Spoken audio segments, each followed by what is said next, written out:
I want to tell you a small story about how I became involved in the work of climate change.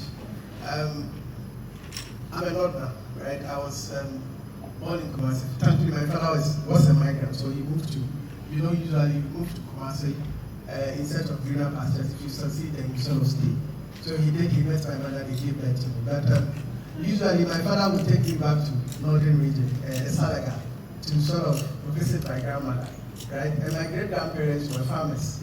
And so I would see firsthand the harsh realities of climate change they were facing. They were really struggling. I mean, today the yield is good, the next year is not good, and all of that. And so I thought to myself, how can I be involved in this kind of work? What can I do to support? And so eventually I started AgroLeadership. I mean, I met someone who shared in that same vision and sort of gave birth to this. And so I've been doing this for quite some time now, for over a decade now. But more importantly, I want us to reflect on these videos that we've watched, right? Amazing videos that we've watched.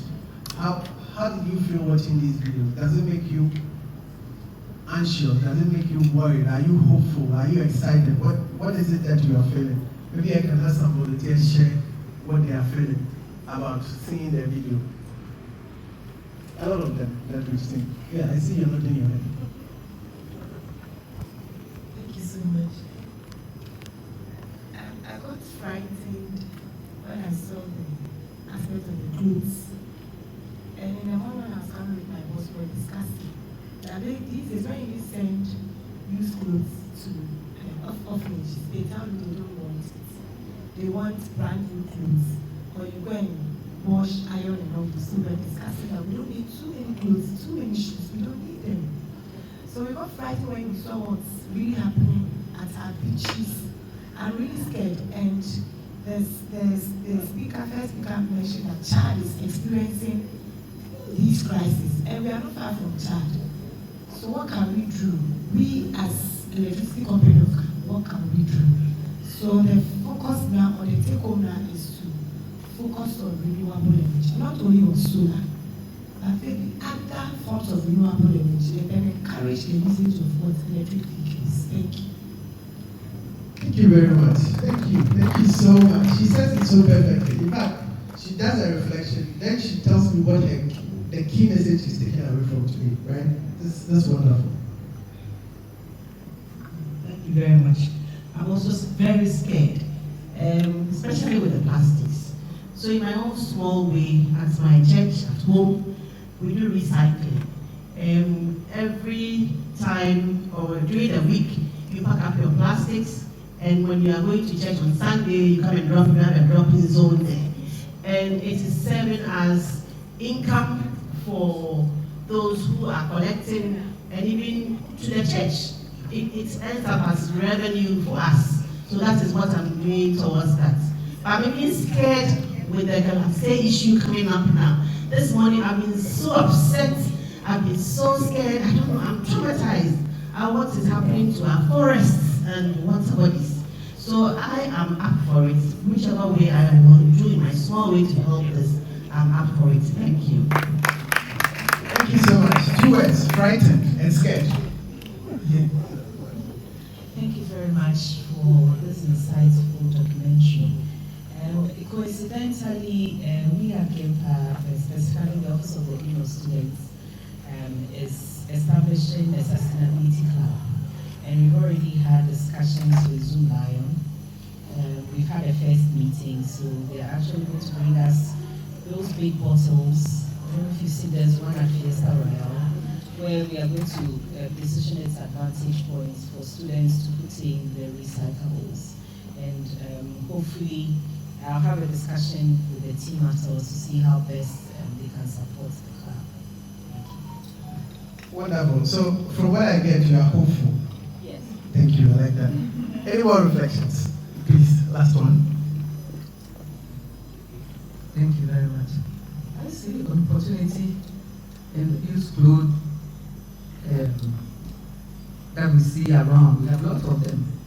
Just as plastic will be recycled, I'm thinking of how can we gather the various fabrics to turn them around for something new, so So that if you have a lot of polyester, you group them. If you have cotton, linen, how do we put all of them together? So as I said, I'm beginning to think, what can we do, to put this together, to bring out something new that will be sustainable and not polluting our environment. Thank you. Is it fair to say you are thinking money?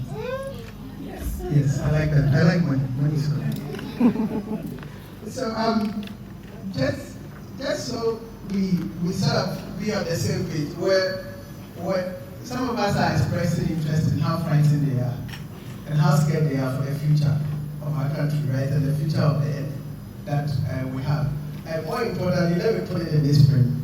You see, it's not about us, it's about the generation that is coming. All of us here, in one word or the other, have relatives, we have children.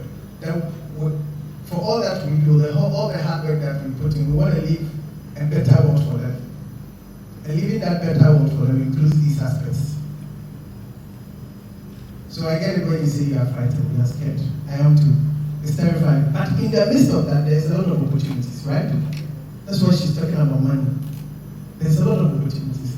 How do we liberate that? How do we turn those things into businesses? I want to talk to you briefly. Thank you so much for sharing your perspectives. But I want to talk to you briefly about how young people are contributing to the fight towards climate change. Something you would call youth climate activism, right? The situation is that some young people, not all of them, some young people are aware of the climate crisis, and they are doing their part to get governments, corporations, even get themselves to do something about it, right? But there's basically 3 key actions that really happens with that. There's something you call the climate strikes, right? That's like high-level kind of demonstrations, heat demonstrations, a bit violent, trying to get government to act along with that, right? And then on another level, there's the part about policy advocacy, trying to influence policymakers to change their attitudes, or even more importantly, design policies that are responsive, that are eco-friendly, that are responsive to the needs of addressing climate change. And lastly, local grassroots initiatives like the ones you've seen here, right?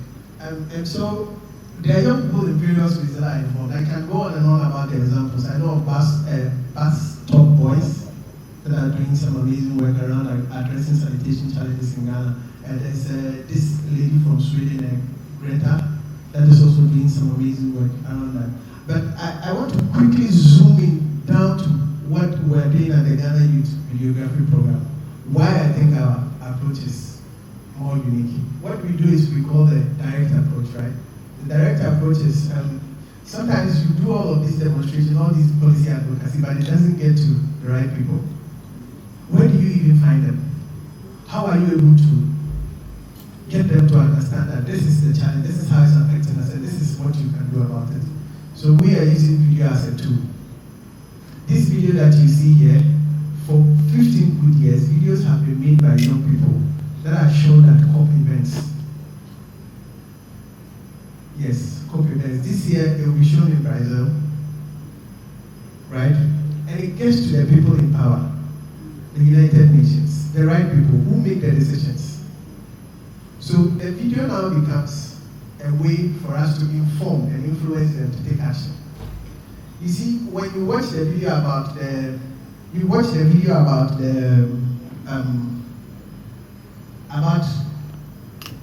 clothes, you had an aha moment.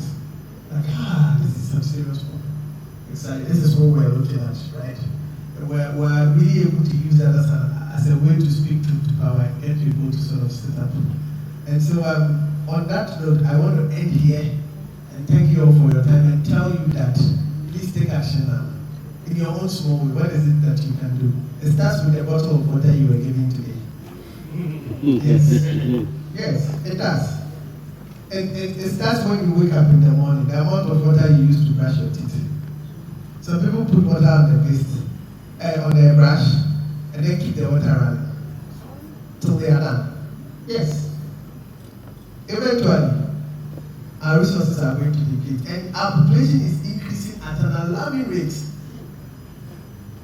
Thank you very much, ladies and gentlemen.